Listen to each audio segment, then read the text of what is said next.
Ladies and gentlemen, give it up for the next First Lady of New York City.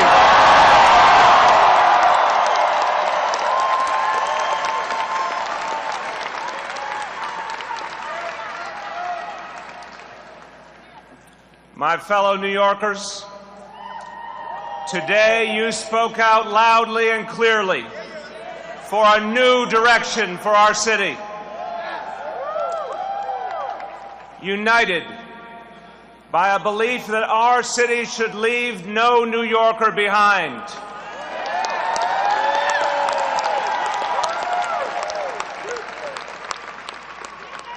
We're proud of what we've accomplished on this campaign, and we're humbled by it. And let me say to all of you from the bottom of my heart, thank you. Thank you for all you've done.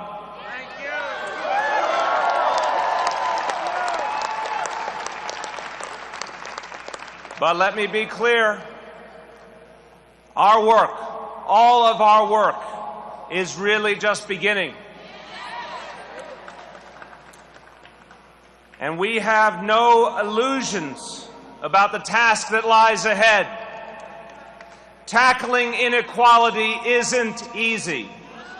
It never has been and it never will be. The challenges we face have been decades in the making. And the problems we set out to address will not be solved overnight. But make no mistake, the people of this city have chosen a progressive path.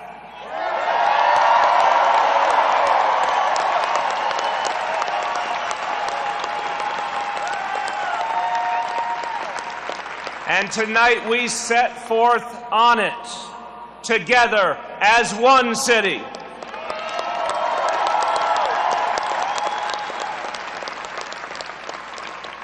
Estamos muy orgullosos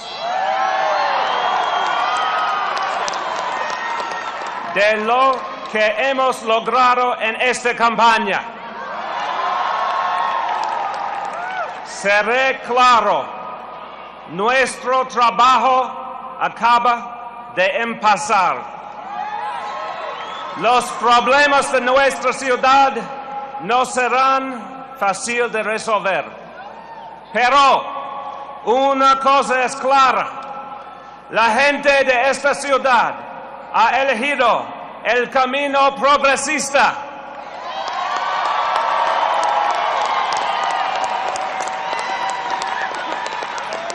Y esta noche empezamos a caminar juntos como una sola ciudad.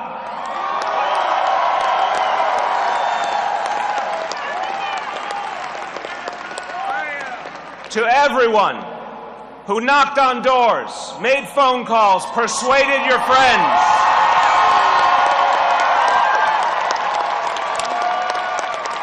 held house parties, or even tweeted about this campaign, this victory is yours. Thank you so much for what you achieved. There are so many inspiring individuals and organizations, so many friends who made this victory possible. If I mentioned each by name, we'd be here all night. But you know who you are, and you know I wouldn't be here without you. I do want to acknowledge two close friends who guided and advised me at every turn, even when the polls didn't look so hot. Please give it up for Ambassador Patrick Gaspard and Nick Baldick.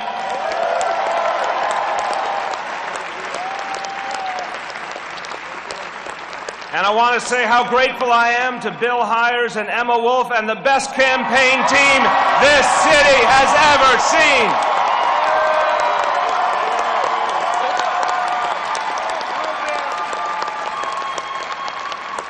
And a special thank you to two people who have helped me since my first run for City Council here in this neighborhood, Gabrielle Fialkoff and Jim Crounce. Give them a round of applause.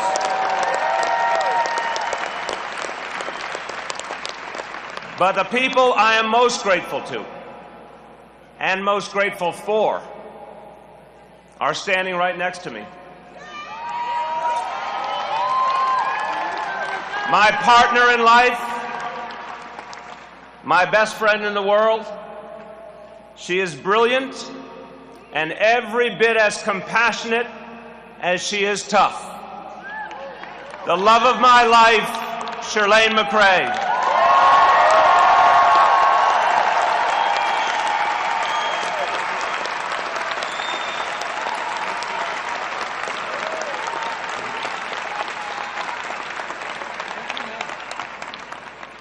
And of everything I have to feel fortunate about, I am most lucky, most blessed to be the father of two extraordinary children, Kiara and Dante.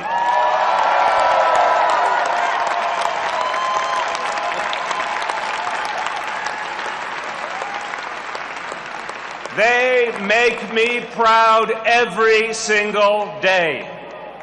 And, my fellow New Yorkers, they are very stylish.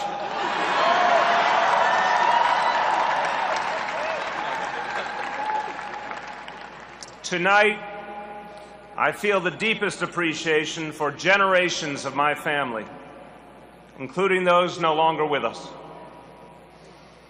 And a special thank you to my Italian family and friends in Rome and in my grandfather's hometown of Sant'Agata dei Goti and my grandmother's hometown of Grassano. To them I say grazie a tutti.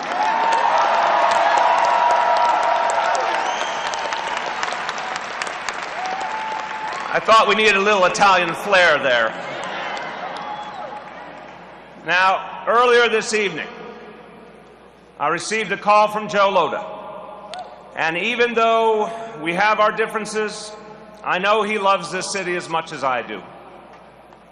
And I want to say to everyone whose vote I didn't earn today, I promise that I won't stop working to earn your trust. Now, I've spoken throughout this campaign about a tale of two cities. That inequality, that feeling of a few doing very well, while so many flip further behind. That is the defining challenge of our times. Because inequality in New York is not something that only threatens those who are struggling. The stakes are so high for every New Yorker. And making sure no son or daughter of New York falls behind defines the very promise of our city.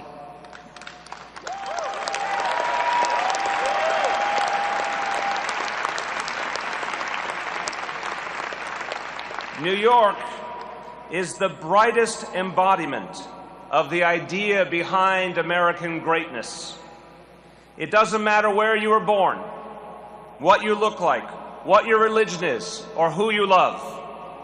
If you have brains and heart and guts and faith, this city, more than any other in the world, will offer you a real chance at a better life.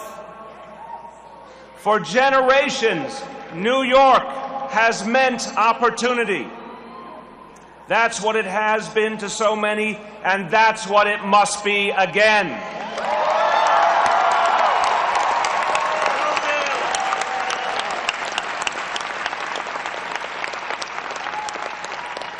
It's how immigrants who arrived at Ellis Island, those with nothing to their names but a few bags and high hopes, started businesses that became bedrocks of entire communities.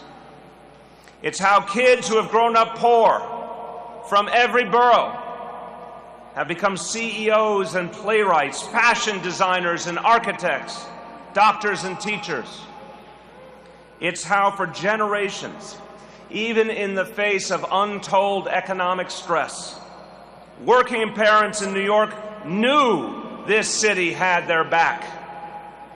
They knew if they gave it all they had, this city would reward their kids with a shot, a real shot, at something better.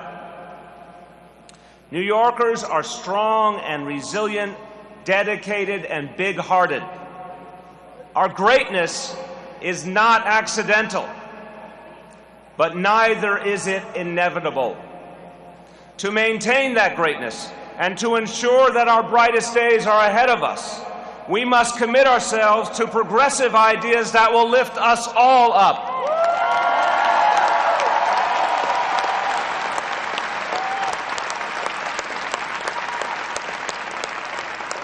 It won't be easy, but it is essential. It's a challenge I know this city is up to, because I've seen the commitment of New Yorkers from every borough, every neighborhood, every income bracket. The commitment to rise to this challenge of our time together. The best and the brightest are born in every neighborhood. We all have a shared responsibility and a shared stake in making sure their destiny is defined by how hard they work and how big they dream, and not by their zip code.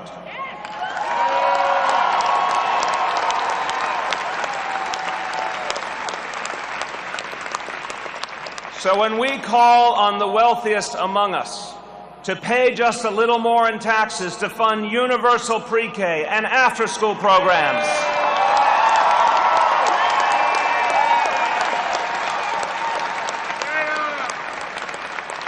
we aren't threatening anyone's success. We are asking those who've done very well to ensure that every child has the same opportunity to do just as well as they have. That's how we all rise together. Public safety is a prerequisite for the thriving neighborhoods that create opportunity in this city. And so is respect for civil liberties.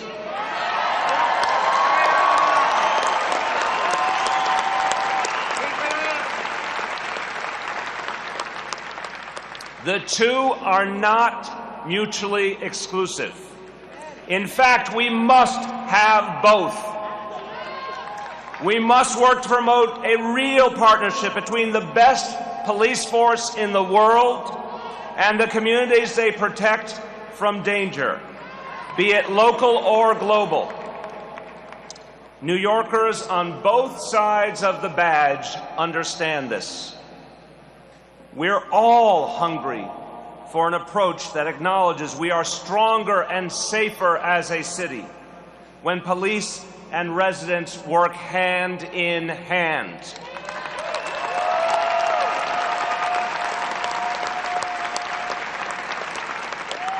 And that's how we all rise together. Opportunity in New York springs from strong neighborhoods. When we demand that big developers build affordable housing, and when we fight to keep our hospitals from becoming luxury condos,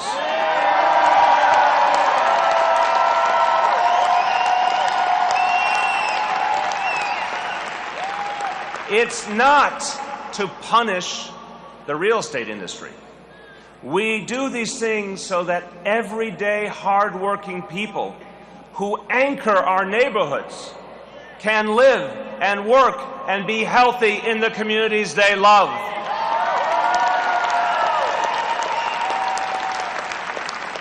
And yes, my friends, that's how we all rise together.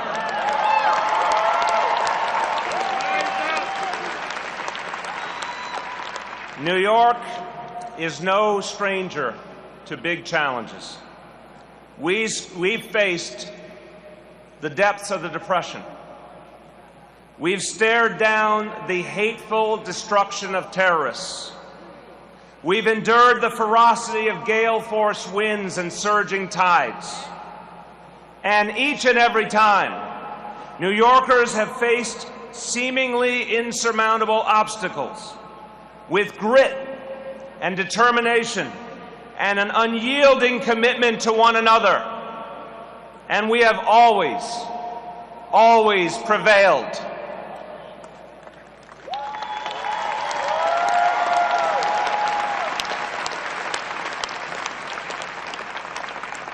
But the challenge before us today is different from any we've faced before. It has no distinct or dramatic catalyst, no insidious face, no electronic image on a radar map.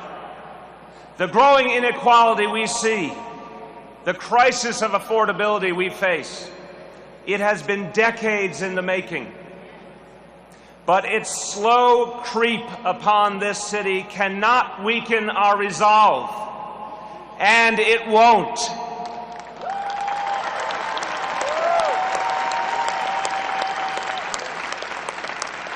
The people of our city come from so many different places with so many different stories.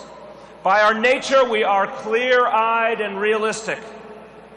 Yet we stand united, united by a shared hope, a shared optimism, a shared faith that there's no problem bigger than our city, no adversity more powerful than the might of our collective ideas and action. New York's resilience is legendary, our toughness is unmatched, and our will is unbreakable.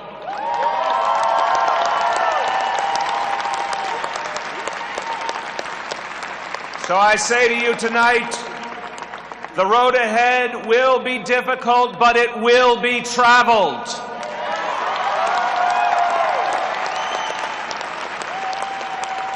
Progressive changes won't happen overnight, but they will happen. There will be many obstacles that stand in our way, but we will overcome them. And I know this, I will never stop fighting for the city I love, the city we all love so much. And I will never forget that as mayor, I work for you.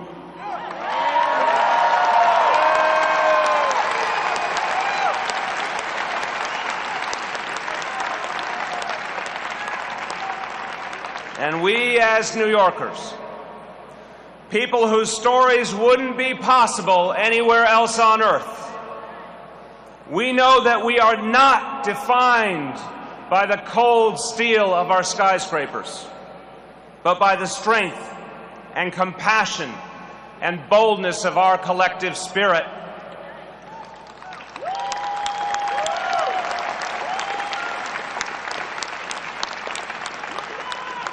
We are all at our best when every child, every parent, every New Yorker has a shot.